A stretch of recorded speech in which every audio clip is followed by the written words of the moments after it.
A nation's 250th anniversary is typically marked by a sense of historical permanence. You expect parades, reflections on shared heritage, and a general air of stability. On the surface, the schedule for the United States semi-quincentennial fits that exact mold, headlined by an official state visit to Washington from King Charles and Queen Camilla.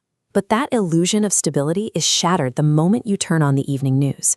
Analyzing 5 minutes of a single nightly broadcast reveals the exact points where modern political and economic power has become most vulnerable.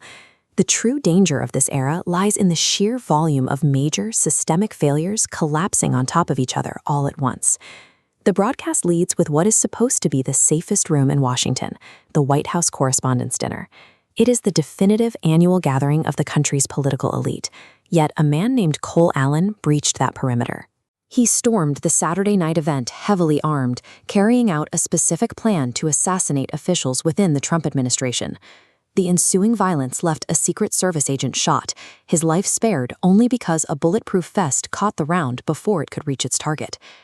The anchor reports this terrifying near miss and then immediately notes that the suspect is simply due back in court on Thursday. The premier layer of physical security protecting the highest levels of government completely failed, and the aftermath is delivered with the exact same cadence as a local weather update. Before the viewer can even process a domestic assassination attempt, the anchor pivots to an active war in the Middle East. This conflict with Iran serves as the tense backdrop for the British royals' arrival. This map shows a massive geopolitical bottleneck. Iran is offering a diplomatic trade, reopening the Strait of Hormuz and negotiating their nuclear program. The catch: the U.S. must lift its naval blockade on Iranian ports and end the war entirely.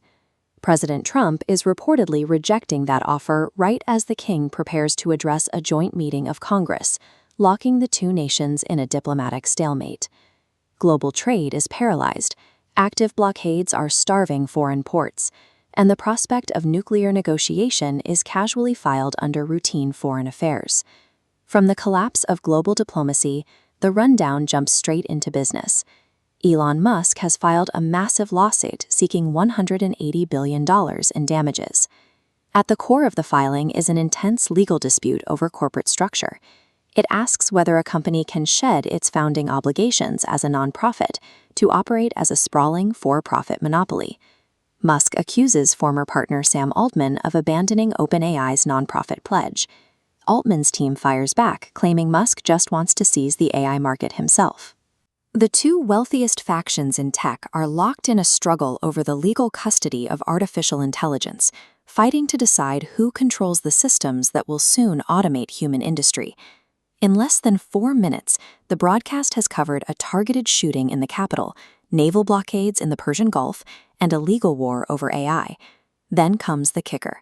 The anchor completely drops the heavy, authoritative tone and shifts to a bizarre local traffic report out of Florida. A lifted pickup truck somehow drove completely over the top of a $250,000 Lamborghini, crushing the sports car while the driver was still inside. The anchor smiles, noting that miraculously nobody was hurt. It's a clean getaway from a crushing impact, perfectly mirroring the near misses in the political and global stories preceding it. That crushed Lamborghini serves as a surprisingly accurate metaphor for the entire news cycle. It is a blind, chaotic collision of immense wealth and total obliviousness.